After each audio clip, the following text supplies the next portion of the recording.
بسم اللہ الرحمن الرحیم۔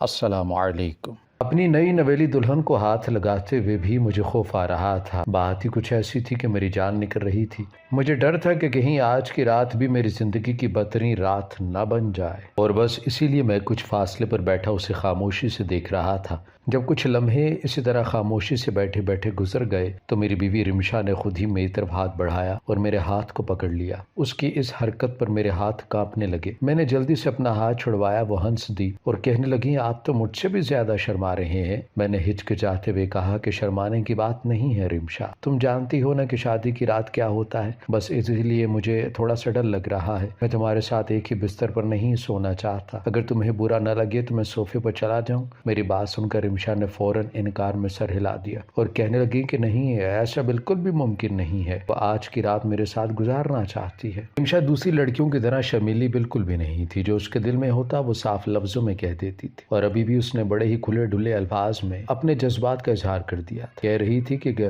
آج کی رات بھی میں اور آپ الگ رہے تو پھر اس شادی کا کیا مقصد رہ جاتا۔ اس نے ہاتھ بڑھا کر خود ہی مجھ سے اپنا تحفہ مانگا۔ میں نے جیب سے اسے تحفہ نکال کر دیا تو وہ خوش ہو کر کہنے لگی، یہ تو بہت ہی خوبصورت چین ہے، اسے میرے گلے میں پہنا دیں۔ مجھے تو اس کے قریب جاتے ہوئے بھی ڈر لگ رہا تھا۔ میں نے بڑی مشکل سے اپنی سانس روک کر اس کے گلے سے زیور اتارے اور سونے کی چین اس کے گلے میں پہنائی۔ میرے قریب ہوتے ہی اس نے اپنی سانس کو روک لیا تھا۔ میں ایک دم خوف زدہ ہو گیا۔ میں نے اسے تھاما اور پوچھا کہ تم ٹھیک تو ہو نا؟ میری اس گھبراہٹ پر وہ زور زور سے ہنسی اور کہنے لگی، آپ کیوں اتنا ڈر رہے ہیں؟ مجھے کچھ نہیں ہوگا، میں مرنے والی نہیں ہوں، میں نے تو آب حیات پی رکھا ہے، آب حیات پینے والوں کو موت نہیں آتی۔ اس کی یہ بات میری سمجھ سے باہر تھی، لیکن مجھے لگا کہ شاید وہ میرا دھیان بٹانے کے لیے ایسی بات کہہ رہی ہے۔ میں نے محبت سے اسے کہا کہ رمشا، تم میرے بارے میں سب کچھ جانتی ہو، تم ہر حقیقت سے واقف ہو، پھر بھی میری دلہن بن کر میرے کمرے میں آئی، یہی بات بہت اہم ہے۔ میں نہیں چاہتا کہ میری وجہ سے تمہیں کوئی تکلیف پہنچے۔ وہ کہنے لگی، اگر آپ مجھے تکلیف نہیں پہنچانا چاہتے تو پھر مجھے بیوی ہونے کے تمام حقوق دیں، میرے ساتھ وقت گزارے اور اپنی خوشیاں میرے ساتھ بانٹیں۔ میں جو صوفے پر سونے کا پکا ارادہ کر چکا تھا، اس کی بات سن کر خاموش ہو گیا۔ میں نے دل ہی دل میں بہت ساری دعائیں پڑھی اور رمشا پر بھی سار باندھ دیا۔ نہ جانے میری خوشیوں کو کس کی کالی نظر لگ گئی تھی کہ میری کوئی بھی خوشی ایک رات سے زیادہ نہ رہ پائی تھی، لیکن اب میں رمشا کو نہیں کھونا چاہتا تھا۔ شادی کی یہ ساری رات میں نے بہت ہی ڈرتے ڈرتے گزاری تھی۔ میں ساری رات جاگتا رہا۔ رمشا تو کچھ دیر میرے ساتھ گزار کر سو گئی تھی، لیکن میں ہر تھوڑی دیر بعد اس کی سانس کو چیک کرتا اور پھر مجھے سکون ہو جاتا۔ بات ہی ایسی تھی کہ نیند میری آنکھوں سے اڑ گئی تھی، اور پھر اللہ اللہ کر کے صبح کا سورج نکلا اور رمشا نیند میں سے اٹھ کر بیٹھی تو میری جان میں جان آئی یہ دیکھ کر کہ میری خوشی کی انتہا نہ رہی کہ میری 10ویں بیوی بالکل ٹھیک تھی اور اسے شادی کی رات کچھ بھی نہیں ہوا تھا۔ میں نے فوراً محبت سے اس کا ماتھا چوما اور اس کا صدقہ نکالا تو وہ پھر سے کہنے لگی، میں نے کہا تھا نا، میں نے آب حیات پی رکھا ہے، میں آپ کی باقی بیویوں کی طرح نہیں مروں گی، لیکن آپ کو ہی یقین نہیں آ رہا تھا۔ اس کی بات پر میں حیران ہوا اور کہا کہ آخر ایسا کون سا آب حیات پی لیا ہے تم نے جو تمہیں موت کا ذرا بھی خوف نہیں؟ ورنہ مجھ سے کوئی شادی کرنے کے لیے کوئی راضی بھی نہیں تھی۔ ہر لڑکی کو یہی ڈر تھا کہ وہ شادی کی رات مر جائے گی، لیکن تم نے نہ صرف ہمت کی بلکہ مجھ سے شادی کر کے ثابت بھی کر دیا کہ میں بد نصیب نہیں ہوں، بلکہ شاید میری بیویوں کی قسمت اتنی ہی زندگی لکھی تھی۔ میری بات پر رمشا مسکرائی اور کہنے لگی، بس ہے ایک آب حیات میرے پاس، یہ اسی کا کرشمہ ہے۔ یہ کہہ کر وہ تیار ہونے کے لیے کھڑی ہو گئی۔ ہمیں ناشتے کے لیے باہر نکلنا تھا، میں بھی تیار ہو گیا۔ باجی باہر ہی موجود تھی، ناشتہ لگا رہی تھی۔ ہمیں دیکھ کر ان کا چہرہ بھی کھل اٹھا اور انہوں نے ہماری خوب بالائیں لی۔ انہیں بھی وہی خوف ستا رہا تھا جو رات بھر مجھے ستاتا رہا تھا۔ جس کسی کو بھی پتا چلا کہ رمشا بالکل ٹھیک ٹھاک ہے اور اسے کچھ بھی نہیں ہوا، وہ بہت خوش ہوا اور حیران بھی کہ آخر میری پہلی بیویوں کو کیا ہوا تھا اور رمشا کیسے ٹھیک ہے۔ کچھ لوگوں نے تو عجیب عجیب طرح کی باتیں بھی بنائی۔ کچھ خاندان والوں کی زبانیں بے لگام ہوئیں اور کہنے لگے کہ میں نے جان بوجھ کر اپنی پہلی بیویوں کو مارا ہے، یقیناً کوئی وجہ ہوگی۔ ایسی باتیں سن کر میری روح تک کانپ اٹھتی تھی۔ میں بھلا بے قصور لڑکیوں کو کیوں مارتا؟ ایک دو نہیں بلکہ 9 بیویوں کو مارنا کوئی عام بات تھی کیا؟ پتہ نہیں لوگ ایسے کیسے سنگ دل تھے کہ ایسی باتیں کہتے، ان کا کلیجہ نہیں کامتا تھا؟ میرے لیے تو یہ تصور کرنا ہی ممکن نہیں تھا کہ میں 9 لڑکیوں کا قاتل بن جاتا، وہ بھی غیر لڑکیاں نہیں بلکہ میری بیویاں۔ ایک رات کی دلہنیں، میں کیسے ان کو مار سکتا تھا؟ رمشا نے مجھے سمجھایا اور کہنے لگی، لوگوں کی باتوں کو دل پر نہ لیں، ان لوگوں کا کام ہی کیا ہے؟ آپ میرے ساتھ بس خوش رہیں، لوگوں کی زبانیں خود ہی بند ہو جائیں گی۔ مجھے رمشا کی بات مناسب لگی اور میں نے اس کے ساتھ ایک اچھی زندگی گزارنا شروع کر دی۔ لیکن ایک بات بہت ہی عجیب تھی، رمشا اکثر رات کو اٹھ کر کمرے سے نکل جایا کرتی تھی اور پھر کوئی صبح کے وقت واپس لوٹتی۔ کبھی کبھار میری آنکھ کھلتی اور اس کے آنے پر میں پوچھتا کہ تم کہاں گئی تھی، تو وہ ہنس کر کہتی کہ آب حیات پینے گئی تھی، زندہ بھی تو رہنا ہے۔ اس کا انداز ایسا ہوتا جیسے مذاق کر رہی ہوں، میں بھی ہنس دیتا۔ وہ اکثر ہی مجھ سے اس طرح کا ہنسی مذاق کیا کرتی۔ اسے کھلی ہوا میں رہنے کا بڑا شوق تھا۔ مجھے یہی لگتا کہ شاید تازہ ہوا کھانے کے لیے باہر نکلی ہوگی، لیکن پھر یہ سلسلہ روزانہ ہونے لگا۔ میری آدھی رات کو جب بھی آنکھ کھلتی وہ کمرے میں ہی نہ ملتی، اور ایک رات جب میری آنکھ کھلی تو میں پریشان ہوا کیونکہ رات کے 3 بج رہے تھے، موسم بھی کچھ خراب تھا، سردی زوروں پر تھی۔ ایسے میں رمشا کا کمرے سے باہر نکلا اسے بیمار کر سکتا تھا۔ اس کی چادر بھی کمرے میں ہی پڑی ہوئی تھی۔ میں نے جلدی سے اس کی چادر اٹھائی اور اس کی تلاش میں کمرے سے باہر نکل پڑا۔ میرے گھر میں میری بیمار اماں اور میرے علاوہ صرف رمشا ہی تھی۔ باجی کی تو شادی ہو چکی تھی، وہ کبھی کبھار ہمارے گھر آیا کرتی تھی۔ اماں کے کمرے کا دروازہ بند تھا۔ میں نے یہاں وہاں نظر دوڑائی، رمشا کہیں نظر نہ آئی، اور پھر میں اسے ڈھونڈتے ڈھونڈتے گھر کے پچھلے حصے میں پہنچ گیا۔ لیکن وہاں پہنچ کر تو میری روح فنا ہو گئی، کیونکہ وہاں تو میری بیوی رمشا۔ میرا نام شہزاد ہے، میں سرکاری نوکری کرتا ہوں، میرے پاس پیسے کی کوئی کمی نہیں تھی، اگر کمی تھی تو شاید اچھے نصیب کی، کیونکہ اب تک میری زندگی میں ایسا بہت کچھ ہو چکا تھا جو ناقابل یقین تھا۔ وہ لوگ جو پہلے میری نوکری، میری خوبصورتی کی تعریف کیا کرتے تھے، اب مجھے عجیب سی نظروں سے دیکھنے لگ گئے تھے۔ میں گھر سے باہر نکلتا تو لوگوں کی نظروں کو برداشت نہ کر پاتا۔ مجھے دیکھتے ہی آپس میں وہ لوگ چہمہ گوئیاں شروع کر دیتے۔ میں جانتا تھا کہ یہ سب میرے ہی حوالے سے بات کرتے ہیں، اور کیا بات کرتے ہیں اس کا بھی مجھے علم تھا، لیکن میں چاہ کر بھی کچھ نہیں کر سکتا تھا۔ میری اچھی خاصی زندگی جہنم بن گئی تھی، اور وجہ کیا تھی میں خود بھی نہیں جانتا تھا۔ آج سے کوئی 6 سال پہلے میری پہلی شادی ہوئی تھی۔ یہ شادی بڑی دھوم دھام سے ہوئی تھی۔ میں نے اپنی پسند سے شادی کی تھی۔ لڑکی میری باجی کے سسرال سے تعلق رکھتی تھی۔ میری نوکری اور گھر بار دیکھ کر ان لوگوں نے بڑی خوشی سے رشتہ دے دیا تھا، لیکن شادی کی رات ہی ایسی حادثہ ہوا کہ میری دنیا ہی الٹ گئی تھی۔ شادی کی رات میں نے اپنی بیوی سے چند محبت بھری باتیں کی تھی، اور پھر لباس تبدیل کرنے کے لیے چلا گیا تھا۔ میں نے شادی میں عجیب تنگ گلے کی شیروانی پہنی تھی، جس کی وجہ سے مجھے بے چینی ہو رہی تھی، اسی لیے میں نے سوچا تھا کہ جلدی سے لباس تبدیل کروں گا اور پھر اپنی بیوی کے ساتھ اچھا وقت گزاروں گا۔ لیکن جب میں لباس تبدیل کر کے کمرے میں آیا تو میری سانسیں رک گئی، کیونکہ میری بیوی بیڈ پر اوندھے منہ پڑی ہوئی تھی۔ میں نے فوراً اسے پکارا، سیدھا کیا، لیکن یہ دیکھ کر میرے ہوش اڑ گئے کہ اس کی سانس رک چکی تھی، ہاتھ پیر ٹھنڈے پڑ گئے تھے۔ جبکہ مجھے کچھ سمجھ نہ آیا تو میں نے جلدی سے باجی کو آواز لگا کر انہیں بلایا۔ میں اور باجی میری پہلی بیوی ناز کو لے کر ہسپتال پہنچے، لیکن بہت دیر ہو چکی تھی۔ ڈاکٹر نے بتایا کہ دلہن کا سانس رک گیا تھا اور وہ مر چکی ہے۔ ایسا کیوں ہوا تھا کوئی نہیں جانتا تھا۔ کسی کو لگ رہا تھا کہ شاید کمرے کے دروازے کھڑکیاں بند ہونے کی وجہ سے دلہن کا دم گھٹا ہے، تو کوئی کہہ رہا تھا میں نے ہی دلہن کو مارا ہے۔ 10 لوگ 10 طرح کی باتیں۔ میری تو حالت بہت ہی زیادہ خراب ہو چکی تھی۔ کچھ دیر پہلے تک کی خوشی غم میں بدل گئی تھی۔ مجھے اپنی پہلی بیوی ناز کے مرنے کا بہت غم تھا۔ ناز کے گھر والوں نے الگ طوفان اٹھا رکھا تھا۔ ان لوگوں کو تو میں ہی قصوروار نظر آ رہا تھا۔ لوگوں کی باتوں نے ان کی نظروں میں مجھے مشکوک بنا دیا تھا۔ میں نے اور میرے گھر والوں نے لاکھ یقین دلانے کی کوشش کی کہ میرا کوئی قصور نہیں ہے، لیکن وہ لوگ ماننے کو تیار ہی نہیں تھے۔ ان کا کہنا تھا کہ کچھ دیر پہلے تک انہوں نے اچھی بھلی ناز کو میرے ساتھ رخصت کیا تھا، پھر اچانک ہی وہ کیسے مر سکتی تھی۔ کہیں نہ کہیں ان کی بات بھی ٹھیک تھی، لیکن مجھے تو خود نہیں معلوم تھا کہ کیا ہوا ہے، میں کسی کو کیا جواب دیتا۔ ان لوگوں نے پولیس میں بھی میرے خلاف رپورٹ درج کروائی تھی، لیکن پولیس کو نہ ہی ایسے کوئی شواہد ملے تھے اور نہ ہی ڈاکٹر نے رپورٹ میں سے قتل لکھا تھا، اسی لیے معاملہ وہیں ختم ہو گیا۔ کچھ پیسے میں نے پولیس والوں کو کھلا دیے تھے۔ البتہ میری باجی کا اپنے سسرال میں جینا دو بھر ہو گیا تھا۔ ان کا تعلق اسی خاندان سے تھا، اسی لیے ہر کوئی انہیں بھی برا بھلا کہہ رہا تھا۔ باجی بہت زیادہ پریشان ہو گئی تھی، مگر پھر وقت گزرتا گیا اور یہ بات دبتی ہی چلی گئی۔ 6 مہینے گزرے تھے کہ اماں کی حالت بہت خراب ہو گئی۔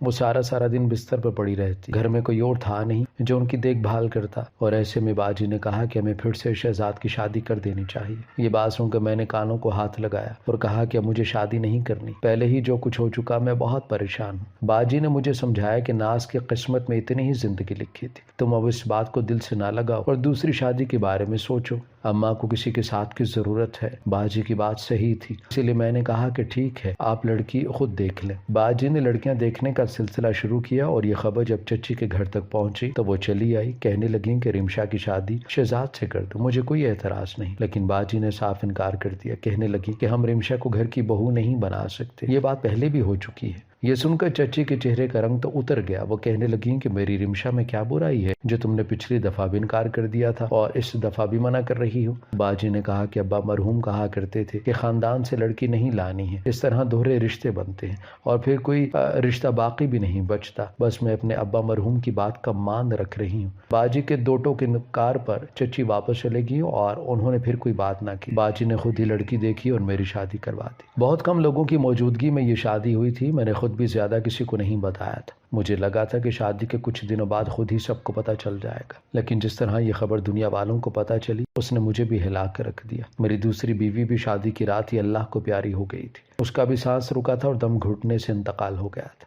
اب کی بار تو باجی اور اماں بھی حد سے زیادہ حیران اور پریشان تھی کہ آخر ایسا ہوا کیا ہے اور کیوں ہوا ہے، جبکہ اس دفعہ تو کمرے کا روشن دان کھلا ہوا تھا۔ میں نے ایک کھڑکی بھی کھول رکھی تھی، لیکن پھر بھی میں اپنی بیوی سے کوئی تعلق نہ بنا سکا تھا اور وہ خالق حقیقی سے جا ملی تھی۔ دیکھتے ہی دیکھتے یہ بات جنگل میں آگ کی طرح پھیلی۔ رشتہ دار، خاندان والے، محلے والے سب کے سب جمع ہو گئے تھے۔ ہر کوئی مجھے ہی برا بھلا کہہ رہا تھا۔ میرا تو دل چاہ رہا تھا کہ میں منہ چھپا کر کہیں فرار ہو جاؤں، لیکن باجی کہنے لگیں کہ ایسی کوئی حرکت نہ کرنا جس سے سب تمہیں ہی گناہ گار سمجھے۔ تمہاری کوئی غلطی نہیں ہے، یہ بات تم اچھی طرح جانتے ہو، اس لیے خاموشی سے یہیں رہو، ان حالات کا سامنا کرو تاکہ یہ بات یہیں ختم ہو جائے۔ میں نے باجی کی بات مان لی اور لوگوں کا سامنا کرتا رہا۔ میں جہاں جاتا سب میرا مذاق بناتے تو کوئی میرے کردار کشی کرتا۔ میرے تو بہت دوست بھی مجھ پر ہنسنے لگے تھے، کہتے یا شہزاد تو نے کیسے قسمت پائی ہے، تو شادیاں کر کے بھی ابھی تک آوارہ پھر رہا ہے۔ ان کی یہ بات میرے تن بدن میں آگ لگا جاتی، کیونکہ واقعی میں اپنے جذبات سے بھی مجبور ہونے لگا تھا۔ یہ میری عمر کا تقاضا تھا کہ میری زندگی میں بھی کوئی ساتھی ہوتا جو میری تنہائی بانٹ دیتا،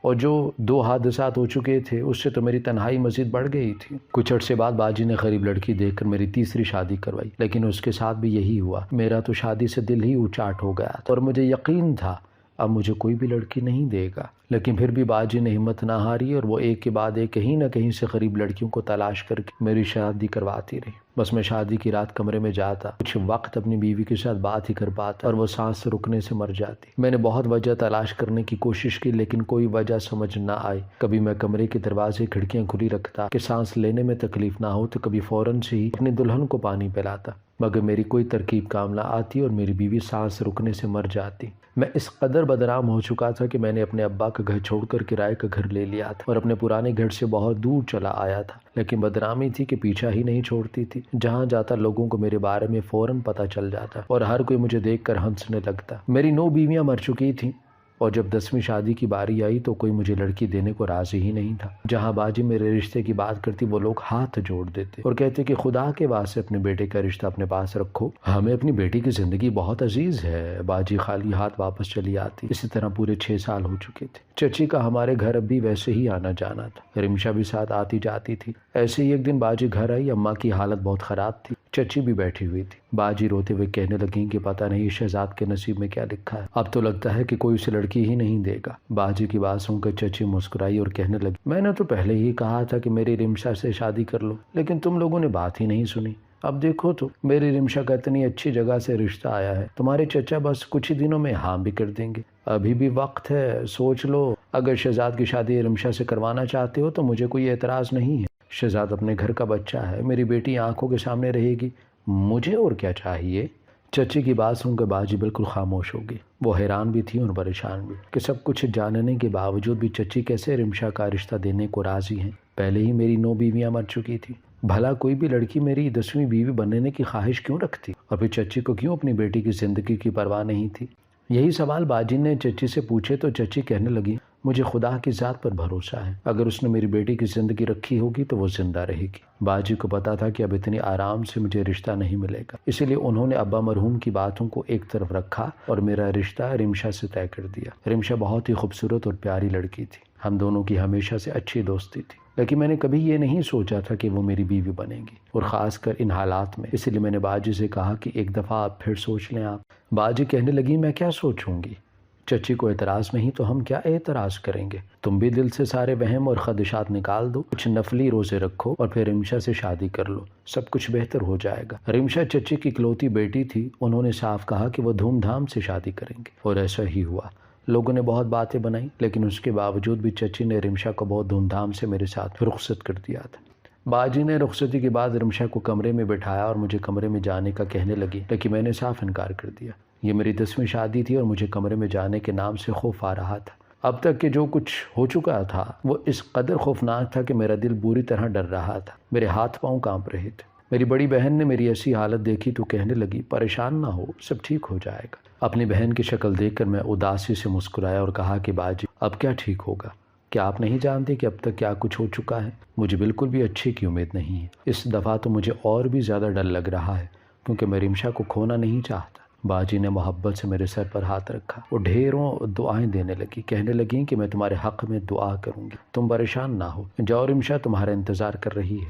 میں نے دھڑکتے دل کے ساتھ کمرے میں قدم رکھا تو رمشا اپنی تمام تر خوبصورتی کے ساتھ بستر پر شرارہ پھیلائے بیٹھی تھی۔ سرخ رنگ کے شرارے میں وہ واقعی میں غضب ڈھا رہی تھی۔ کہنے کو اس کی رنگت سانولی تھی لیکن تیار ہونے کے بعد وہ بہت ہی اچھی لگ رہی تھی۔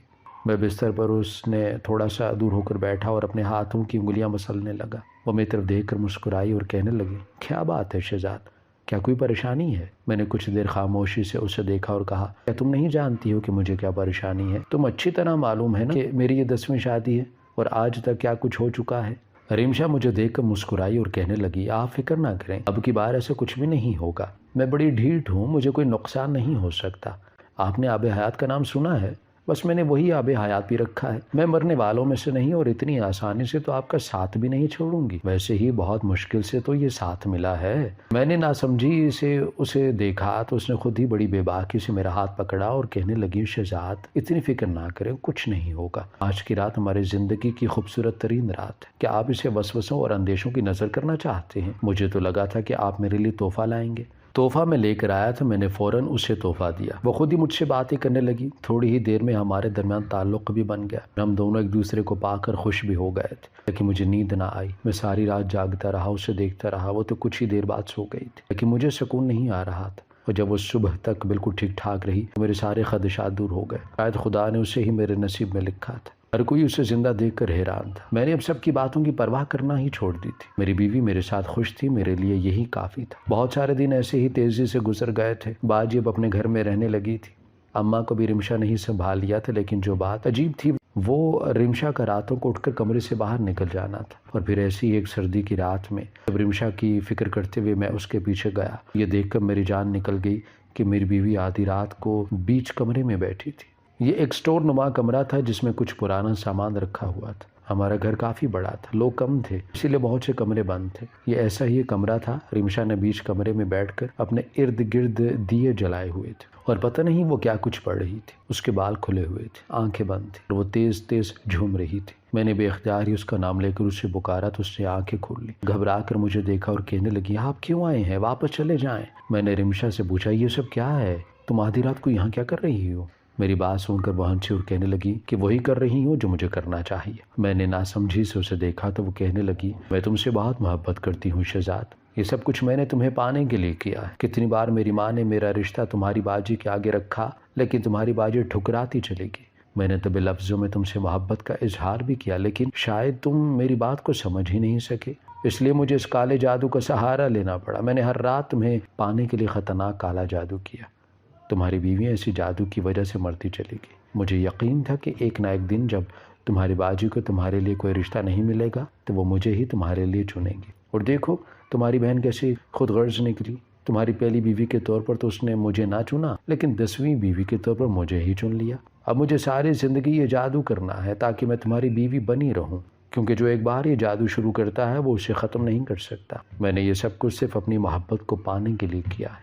رات کے اس پہر رمشا مجھے کوئی پاگل عورت لگ رہی تھی جس نے ایک محبت پانے کے لیے نہ جانے کتنی لڑکیوں کی جان لے لی تھی۔ مجھے تو اس سے خوف محسوس ہو رہا تھا۔ وہ میرے قریب آئی تو میں 2 قدم پیچھے ہٹا اور اسے کہا کہ کیا تمہیں معلوم ہے کہ کالا جادو کرنے والا ہمارے دین سے خارج ہو جاتا ہے؟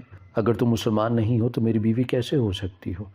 اور پھر تم تو 9 لڑکیوں کی قاتل بھی ہو۔ میں تم سے کوئی رشتہ نہیں رکھنا چاہتا۔ اگر میری باجی نے تمہیں میری بیوی کے طور پر نہیں چنا تو اس کا ہرگز بھی یہ مطلب نہیں تھا کہ تم اتنی معصوم لڑکیوں کی جانیں لے لیتی۔ میں تمہیں ابھی اور اسی وقت طلاق دیتا ہوں۔ تمہارا میری زندگی میں کوئی کام نہیں ہے۔ تمہیں مجھ سے محبت نہیں ہے، کیونکہ جو محبت کرتا ہے وہ اتنا سنگ دل نہیں ہو سکتا۔ میں صرف تمہاری ضد ہوں، تم اکلوتی تھی اور اسی لیے تمہیں عادت تھی کہ جس چیز کو تم چاہو وہ تمہیں مل جائے، اور تم نے اس کالے جادو کے ذریعے اسی چاہت کو پورا کیا ہے۔ میرے منہ سے طلاق کی لفظ سن کر رمشا دیوانی ہو گئی، چیزیں اٹھا اٹھا کر پھینکنے لگی۔ میں خاموشی سے اس کمرے سے باہر نکل آیا، اس کی ماں کو فون لگایا، انہیں بلایا اور ساری سچائی بتائی۔ اور حیرت تو مجھے اس وقت ہوئی جب چچی نے کہا کہ انہیں ہر بات پہلے سے معلوم ہے۔ وہ کہنے لگیں کہ میں نے رمشا کو بہت سمجھایا تھا، لیکن ہم نے اکلوتے پن میں خود ہی سے اتنا اسے بگاڑ دیا تھا کہ اب یہ کوئی بات ہی نہیں سنتی تھی۔ رمشا کی حالت دیوانوں جیسی ہو چکی تھی۔ چچی اسے لے کے چلی گئی تھی۔ کچھ ہی دنوں میں مجھے پتا چلا کہ چچی نے اسے پاگل خانے میں داخل کروا دیا ہے، کیونکہ وہ پوری طرح ذہنی مریض بن گئی تھی۔ لوگوں نے ایک دفعہ پھر مجھے برا بھلا کہا تھا، نہ کوئی حقیقت سے واقف تھا، نہ کسی کو سچ جاننے میں کوئی دلچسپی تھی۔ لوگوں کی نظروں میں ہی گناہ گار تھا، اور میں نے خاموشی سے اس بات کو بھی برداشت کر لیا تھا۔ مجھے سمجھ نہیں آتا اب مجھے 11ویں شادی کرنی چاہیے یا نہیں۔ کیا رمشا کے جادو کا اثر اب بھی ہوگا؟ کہ میری 11ویں بیوی بھی اسی طرح شادی کی رات مر جائے گی؟ میں بہت زیادہ پریشان ہوں۔ لوگ کہتے ہیں کہ کسی عامل سے رابطہ کرو، لیکن مجھے تو سارے ہی عامل جھوٹے لگتے ہیں۔ آپ لوگ بتائیں کہ مجھے کیا کرنا چاہیے؟ ہماری ویڈیو اگر آپ کو پسند آئی ہے تو ضرور لائک کیجیے، اپنی رائے دینا چاہیں تو کمنٹس کیجیے، اچھی لگے تو شیئر کیجیے۔ اس کے ساتھ ساتھ اگر آپ نے ہمارا چینل سبسکرائب نہیں کیا تو ضرور کیجیے، اور بیل آئیکن پر لازمی کلک کیجیے تاکہ ہماری ہر آنے والی ویڈیو آپ تک بر وقت پہنچ سکے۔